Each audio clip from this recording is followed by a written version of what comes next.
Hi friends, Shanna Kramer here with Creatively Uncorked, bringing you this week's Creative Just Live painting. Creative Just Live is the membership where you can get better at painting 1 week at a time. Today's painting is going to be Monstera. We're giving it a Modern Boho background, and we're using these colors, terracotta, olive, and indigo. Let's go ahead and get started. So this is my plan design, and I'm going to turn it sideways to paint it because it fits better on camera and it's a little bit easier. Our background is going to be all shades of gray. And then we're going to be adding to it a few other colors. Fall right now, so we're looking at fall colors. I have terracotta, indigo, and olive green. I'm going to start mixing up my grays. We're going to need a lot of gray. Let's just say we're doing a different mixing technique. And if you've been a Creative Box Live member for any amount of time, where we send out the subscription boxes to you, you would have had a mixing knife like this in your box. You can mix with a brush if you want to, but it's just so much easier to mix with a knife, and it doesn't goop up your brushes. Okay, so I've got a nice light gray here. Just make sure it's nice and mixed. Okay, so that is a lovely shade of light gray. And this should be more than enough to paint my background. Also need to separate it out a little bit to mix into my other colors. So we'll start out with our color mixing. I'll take a scoop of gray, put it over here, a scoop of gray, put it over here, another scoop of gray, put it over here. This pile of gray is going on my background. I'm just going to take the biggest brush I have. Yours might be different than mine. Mine is this gigantic filbert. We would have sent you one in your box if you're a box subscriber. If not, just use whatever big brush you have. Okay, always start by dunking your brush in the water. And then I'm just going to be picking up some of this gray. Just a pro tip when you're done painting the front of your canvas, go ahead and paint around the edges as well, just so they're all the same shade of background gray. We're going for a nice, muted, quiet look in the background of our painting here. And then we will be adding a few other colors and patterns over the top. We've got, you can do a lot of patterns with a lot of different things. Like if you have a pen, you can just do scribbly little patterns with pens, pencils. We are going to do ours with a paintbrush, with a few different paintbrushes actually.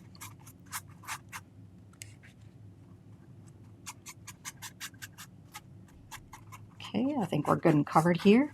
I'm not going to paint my edges because I'll probably just reuse this canvas for another painting later, but if you are going to hang yours, then you'll definitely want to paint your edges right now.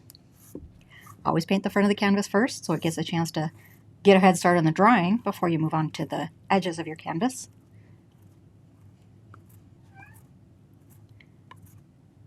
All right, so I will just set this canvas aside. These are the colors that we're looking for this fall painting, which is going to be a terracotta, indigo, and an olive green, right? And I'll show you how to mix those.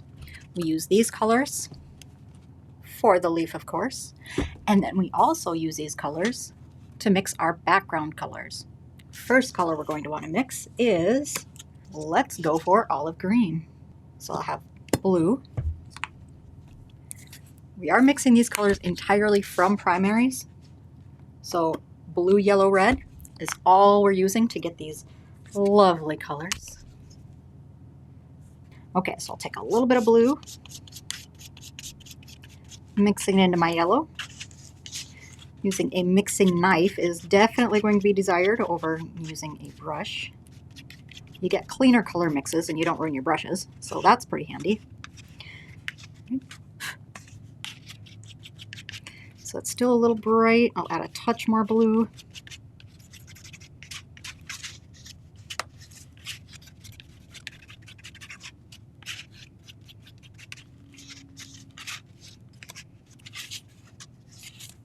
All right, so that's a decent medium green. Now let's olive it with some red.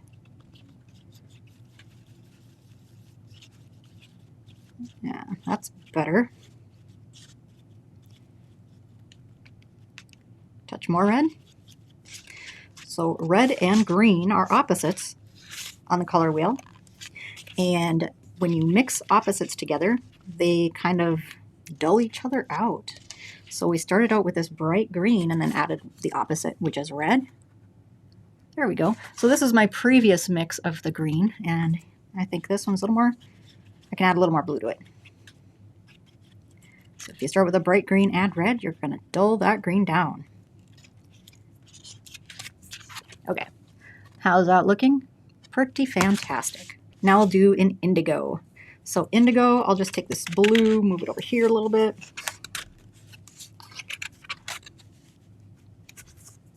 Okay, and this is a pretty bright blue right now. This is phthalo blue, so it's pretty intense.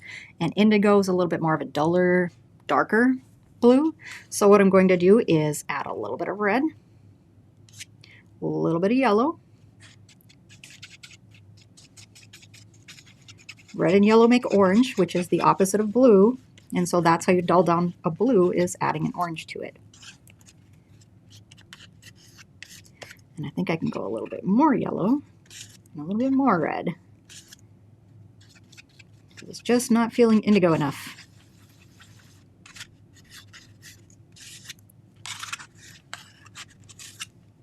Yep, a little bit more.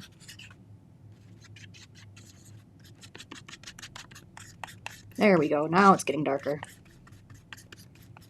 Darker and duller. Okay, so I'll put that into a pile.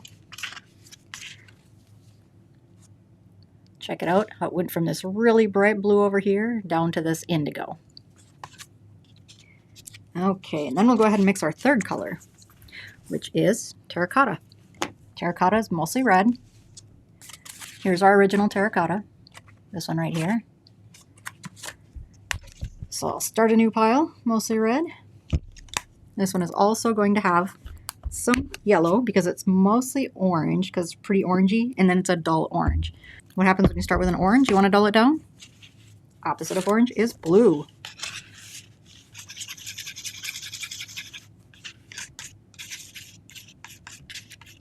Whew, way more yellow in that one. Used it all up right away. Okay. So here we are mixing the yellow.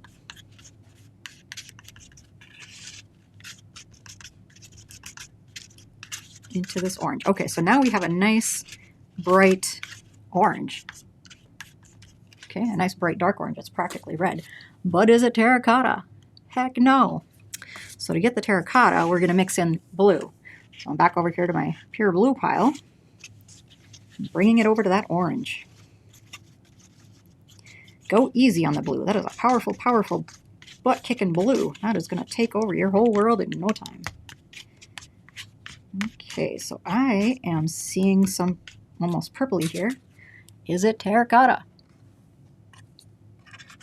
Nope. Let's add more yellow.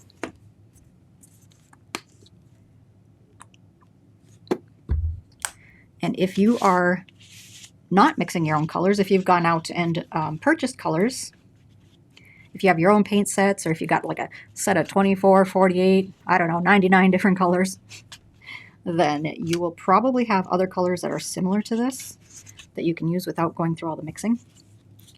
Okay, so that, I wouldn't say it's exact, but I would say it's close enough for rock and roll. So here we are. You, of course, can keep adjusting your colors and mixing them as desired until you have exactly the shade that matches your decor or whatever you're trying to match. Okay, and this is the basics of how you mix indigo, olive green, and terracotta. Now I'll show you next how to mix these in with our mother color gray and get our lighter colors for our background. So I'm mixing up my 3 other background colors. So I have my first pile of gray, which I'm going to add some olive green to. Make sure you mix up enough that you don't have to mix this twice, because it's awfully darn hard to get the same color. Because if you mix the same color and you compare it to your dry paint and go, whoa, that's exactly right, I guarantee you it will be wrong. Acrylic paint always dries darker. Okay, so so it's still very muted color. And that's a nice little olive green there. Okay, so go on to the second color. Let's do some terracotta. I'm just taking a tiny, tiny little scoop of the terracotta paint there, adding it to my gray.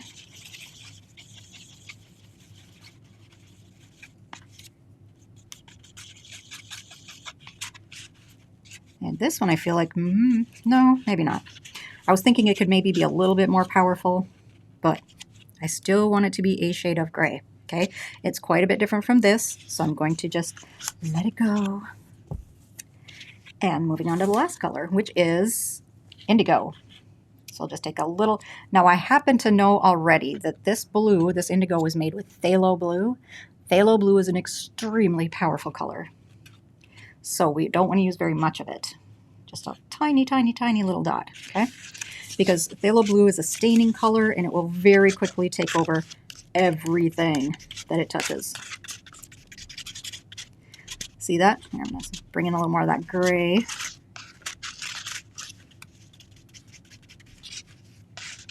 See that? I used just a tiny, tiny little small amount of that blue, and look at how much bluer it is now than the gray. All right, so now we have 3 different colors that we'll put over the top of our gray background. My canvas is still wet right now. Sketch, here's how I sketch this up, in case you're curious. So that's how I do my original paintings. And this one, I'm going to have a line across here, a line across here, a line across here. The thing is, I do not want to paint those lines. Let's see, my middle is about right there. So I can see that dot, okay? And there's going to be a line that goes here. Ooh, I don't want to make these too dark. Here. And it goes up there. So I'm going to be sure to cover up those lines that I just scratched in. So here I am, I'm globbing up the paint. Have a pretty heavy load on the tip of the brush. Not all over the brush, just the tip of it. And then that's going to go here. And I'll show you this nice little wavy pattern I'm going to make. Loaded up brush, filbert brush, so it's round on the top, flat on the side. And I'll start up here in the corner, and I'll go right over my line that I just did. Press down, lift up, press down, lift up, press down. Okay, and then we'll move on to the next. I'll pick up a little bit more paint. And now I want to go, so the wide parts are between, are next to the thin parts here. So I'll come down and press, lift, press, lift, press, lift, press, lift. And now you can see that because this background is still wet, my color is blending right into it. And that is okay. That is just fine. Okay, one more time, same thing.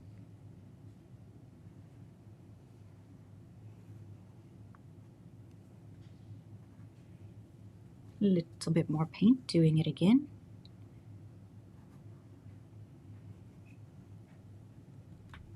And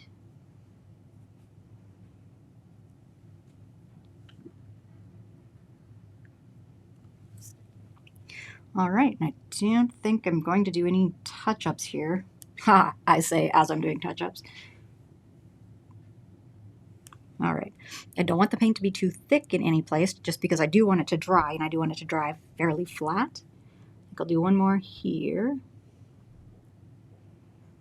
And this is just to make sure that my line that I scratched in is covered up. So now I'm switching to my smaller flat brush, and this is about, oh, I don't know, I guess I'd say, it says 1/2 inch flat, so let's go with 1/2 inch flat there. So this time I'm going into that olive green and just picking up a little bit of it. And now what I'm going to do is like little C's. So press down. Here, I'll tilt it up so you can see what I'm doing. Press down, twist, lift up. Next to that, press down, twist, lift up. And this is actually taking off the gray on the background, so I might have to wait for the rest of the C's until the background is actually dry. All right, so there was I just blow dried it a little bit, just enough to, we can go on to the next step. So here I am taking the same small flat brush. So moving on to my blue. Let's take that blue, lovely, lovely blue. And I'm just doing little dashes.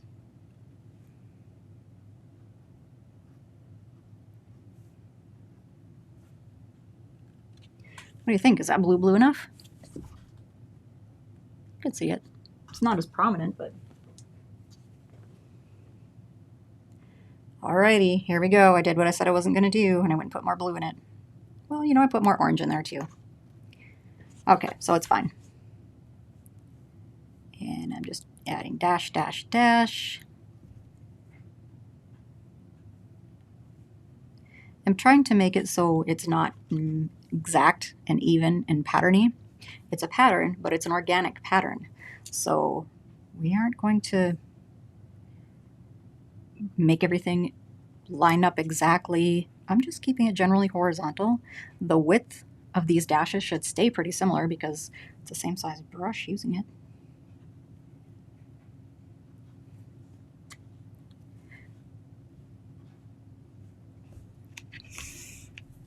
See that? Isn't that fun?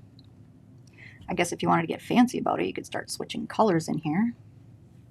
Maybe I want to go with a slight green over here, huh? Mix it into the blue.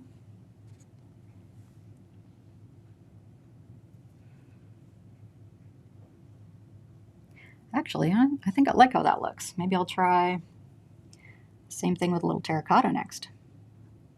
Get a row of blue dashes in here. Try a little of that terracotta mixed in. Nope, more blue.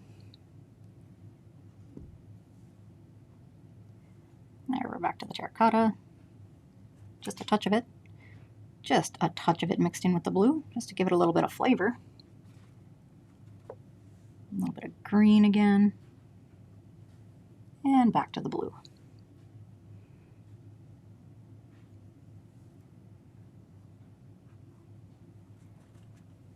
I kind of like this nice color variation that we're getting.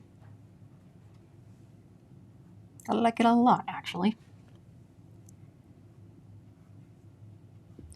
I think I'm going to change my mind and do the entire background this way.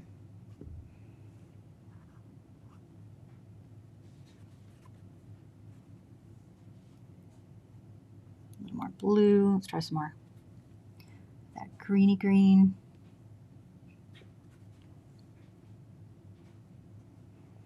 See, this is a subtle little change that's going to make a huge difference when you see it on the wall.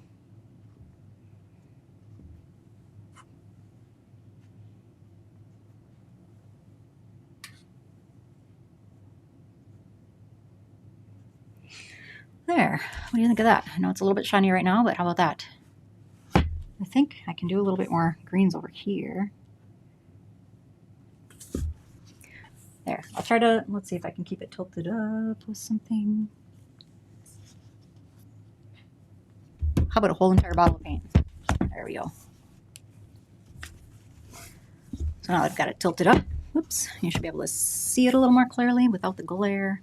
Let's see, I'll do a little bit more orange over in here, warm it up.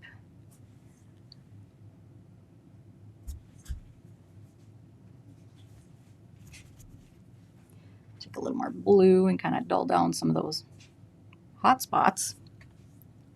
Let's try some more green. Let's try some green over here. Man, isn't that lovely? I just love it.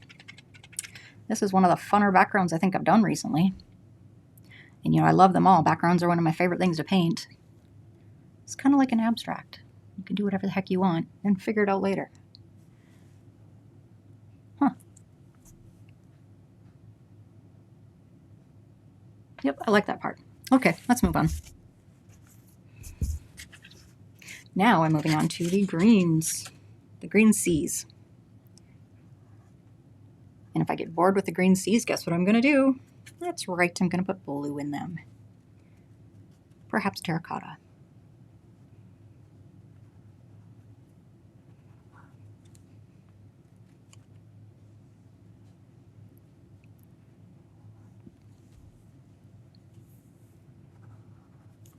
Let's see, I think I'll start doing that now.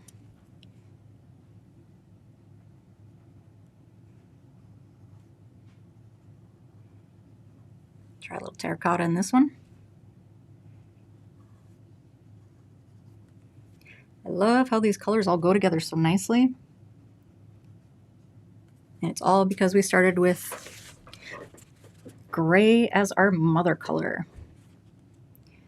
Mother color meaning that we have a little bit of that color mixed in with every other color. And so all of our colors are just going to go together. Another reason they all go together so well is because we have a limited palette.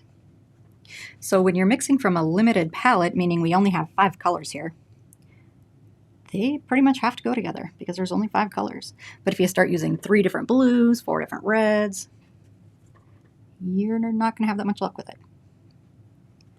And then you try mixing different colors from those, you're going to have some oddball weirdos on your canvas when you're done. More terracotta. Should quit getting overboard. This is supposed to be green.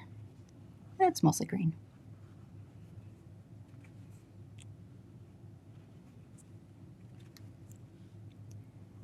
Okay, I need more blue maybe.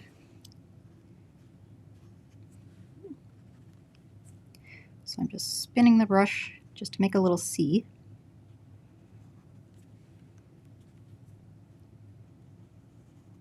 Too much blue. Back to the green.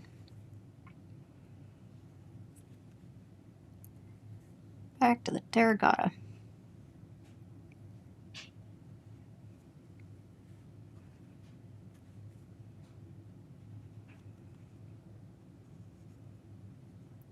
Just go ahead and fill this area in with as many C's as you can possibly fit. And now let's just take a look at the color here. What do we think of it? Ooh, shiny. And if there are any colors that are standing out too much or not enough, we can go ahead and make adjustments on that now. I can maybe take a little bit more terracotta and add it into that green right there. Just give it a dash of warm. I could take a little bit of blue and bring that right into this one. Maybe a little bit into this one.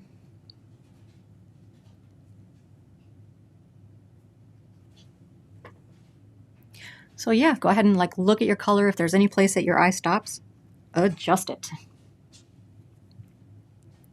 Your eye should keep moving all over this entire background. So if you see any stopping point, anything that really catches your eye, change it. So maybe this one's a little too dark. Maybe I'll add a little terracotta to it. Okay, so eyes moving on that a little bit nicer now. Maybe this one needs a bit.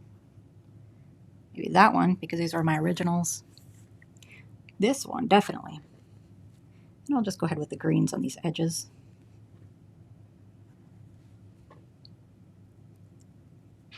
That one down there can use a little green.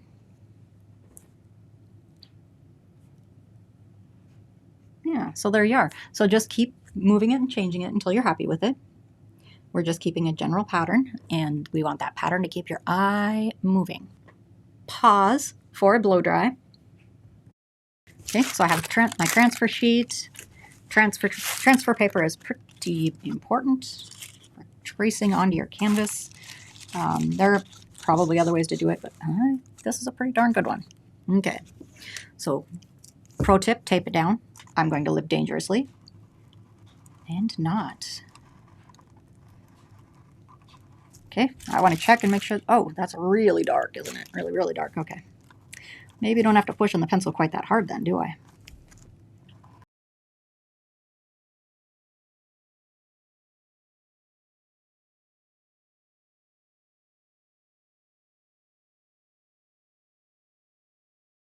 Okay, so I've got all the basic colors that I think I'll need here. I've got my 3 original colors, and I do want to stick close to this palette just so it maintains the integrity with the background.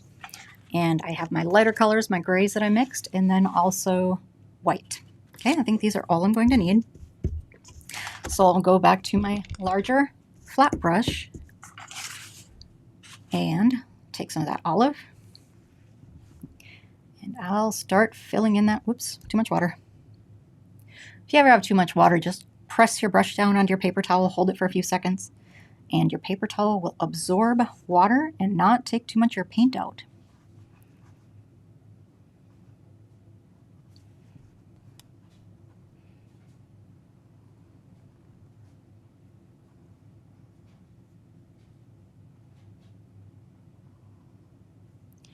Okay, I'm just going to fill in a couple of leaves here with that olive green.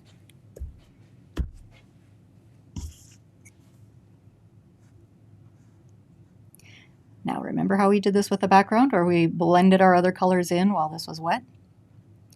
That's what we're going to do here too. Okay, so now I've got my, there you go. There's my first 3 leaves. Now I'm going to come on in here to my green gray, blend in a couple of highlights there. Okay, if your blends here aren't perfect, don't get uptight about it. Don't get upset. Instead, just make sure that the flow of your brush is following the flow of the leaf. Okay, that's it. That's all. And, oh, I see this is getting really shiny again. There. There. So now it's just like so. You're just flowing with the leaf. Okay? Now next I want to do a little touch of blue. Maybe a little touch of blue. Don't go overboard on these light colors. Okay? You want to keep your leaf dark. Back to the dark olive green.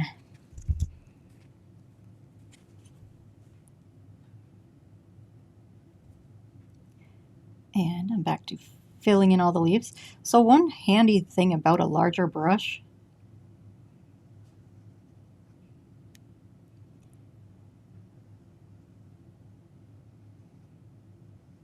you can use very few brush strokes to accomplish your task.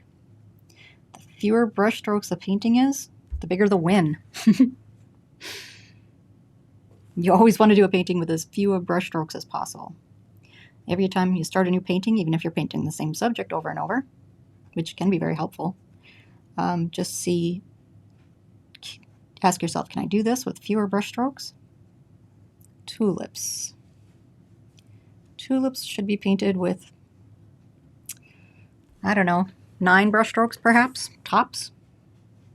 And you can probably do it in 3 or 4.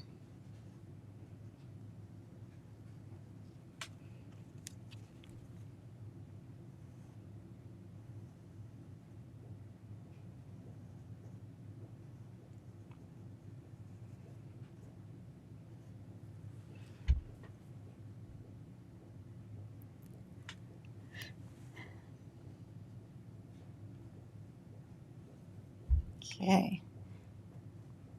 Adding a little tiny bit of variation in the previous couple of leaf parts. All right. A little tiny bit of indigo in there. So now I'm going to have some shadows. And just some random weird other colors, okay? I'm even going to come in here and take some of this orange. Go easy on the orange. There's not a lot of orange in a Monstera. I just kind of generally like putting orange in every plant. I don't know, gives it a little more flavor. By flavor, I mean color. Okay. All right, now let's onward to the other side of that plant.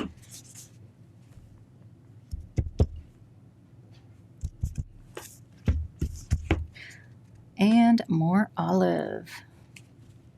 My paint's starting to dry out a little. It wouldn't hurt to start mixing some water in it just to keep it flowing. Because this is acrylic paint, and once it dries, it's dry. You cannot re-wet acrylic paint. It's permanent.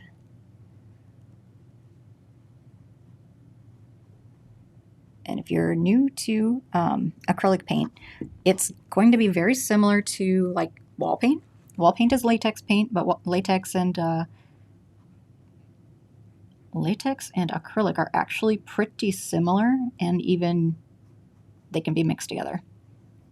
So if you're doing an outdoor painting and you get a couple of gallons of like outdoor paint, you can mix some acrylic into that paint to change the color of it.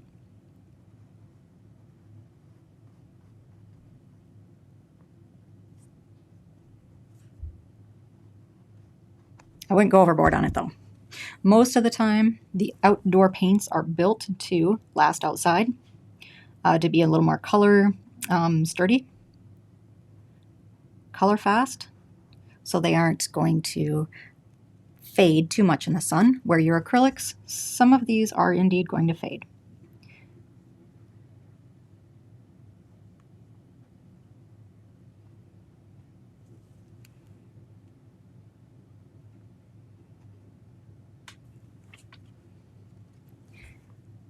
Just keep going on this leaf here.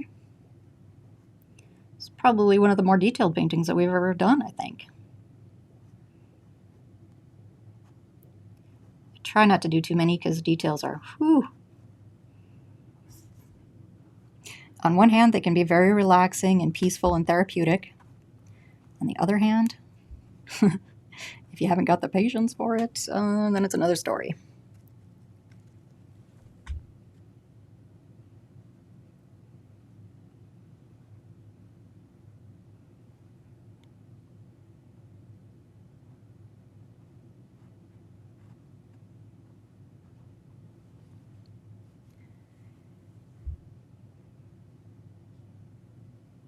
And if you added quite a bit of paint to your base layer, to your background layers, you're going to see those ridges in here now.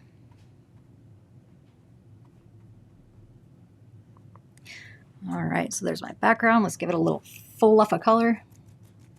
So I'm going to be taking a little bit of that blue, adding in some kind of shadowy areas.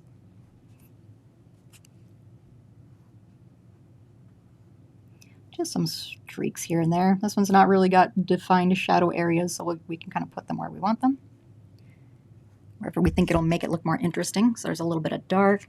And I put that orange in there last time, but I think it made it look a little more dirty than colorful. So this time I'm going to take this light orange.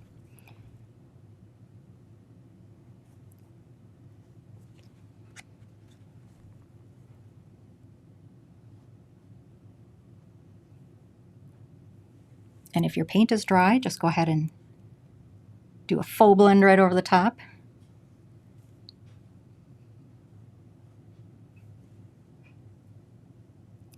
And don't go overboard. Don't be too patterny about this. Just like boop, boop, boop, boop, boop, boop. A few dots here, a few dots there, and move on.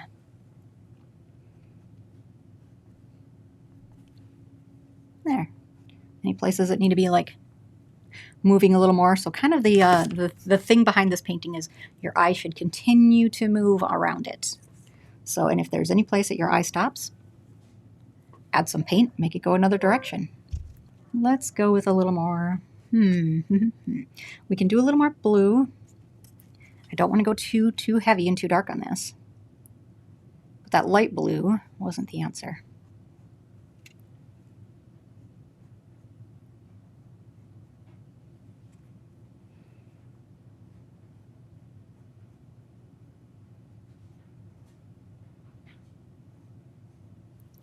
What do we think of this? Is this a good color? Is it not a good color? Do we need to change it?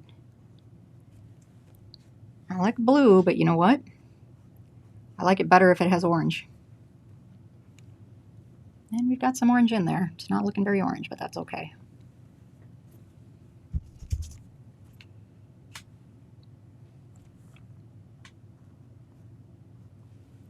How about some green highlights? Why didn't we do that before? Let's see. Oh, that got a little heavy right there, didn't it? See, now I'm just doing some random patches of this light green.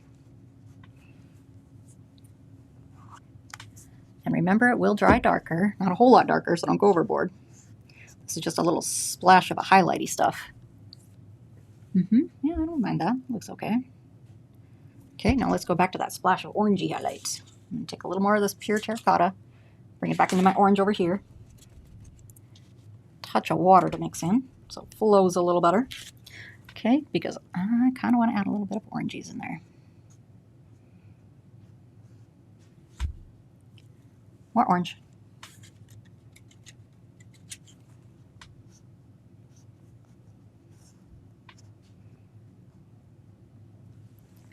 See, now I'm starting to see a little bit of color.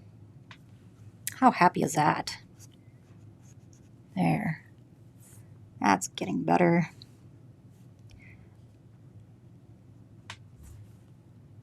Yeah, just remember, wherever you put your color, just make sure your eye keeps moving. So this maybe got a little heavy. So where are we not seeing orange that we need to, whoop, let's do right there. A little dark spot there. Okay, so now I think that's pretty well defined. So now I'm going back with a smaller brush. I'm just gonna clean up some lines in here.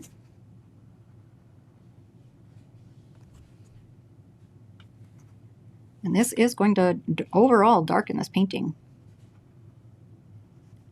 So I hope you put enough light spots in.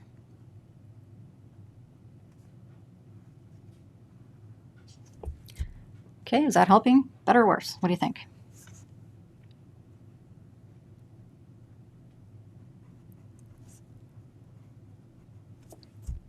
It's always a good idea to step back from your painting every once in a while and evaluate.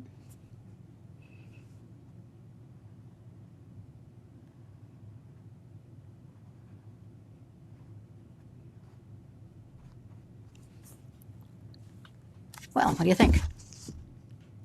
Yeah, no? Okay, I'm going to add a little more right up here. Right down here. I just want to close up that gap a little bit.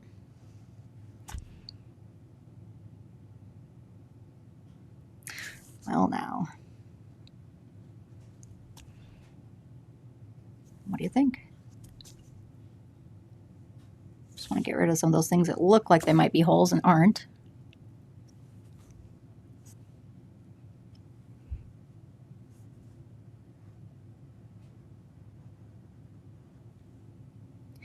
This one right here. Well, a couple little more cleanup dashes here, right down on the bottom of that leaf.